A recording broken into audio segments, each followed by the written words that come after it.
السلام علیکم ورحمۃ اللہ وبرکاتہ۔ عشرہ ذو الحجہ کے سنہری ایام میں ایک بہترین عمل صدقہ کرنا بھی ہے۔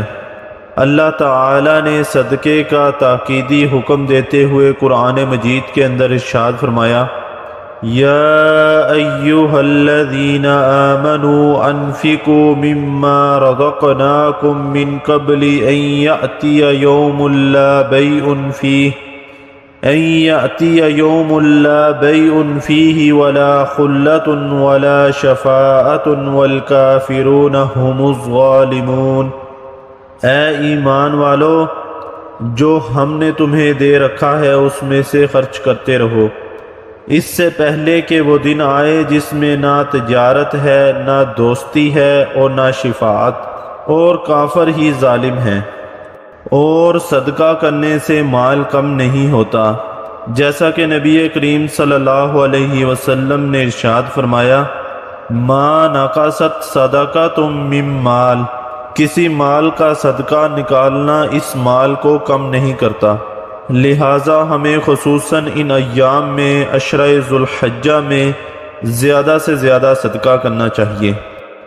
اور جو لوگ صدقہ کرنے کی استطاعت نہیں رکھتے اور نیکیاں کمانا چاہتے ہیں، ان کے لیے تسبیحات کرنا بھی صدقہ ہے، جیسا کہ صحابہ کرام رضی اللہ عنہم میں سے کچھ اصحاب نے آپ صلی اللہ علیہ وسلم سے کہا، اے اللہ کے رسول صلی اللہ علیہ وسلم، مال والے لوگ اجر و ثواب لے گئے، وہ ہماری طرح نمازیں بھی پڑھتے ہیں، روزے بھی رکھتے ہیں اور اپنے بچے ہوئے مالوں کے ساتھ صدقہ بھی کرتے ہیں۔ نبی کریم صلی اللہ علیہ وسلم نے ارشاد فرمایا، کیا اللہ تعالی نے تمہارے لیے بھی صدقہ کرنے کا ذریعہ نہیں بنا دیا؟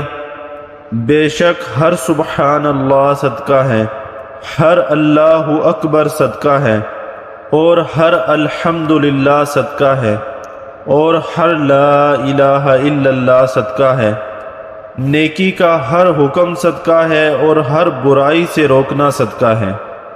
جن احباب کو اللہ تبارک و تعالی نے مال کی دولت سے مالا مال کیا ہے، استطاعت دی ہے، انہیں چاہیے کہ وہ صدقہ و خیرات کریں، اور جن کے پاس استطاعت نہیں، انہیں چاہیے کہ وہ تسبیحات کا اہتمام کریں۔ اللہ تعالیٰ سے دعا ہے کہ اللہ تعالیٰ ہمیں عمل کی توفیق عطا فرمائے۔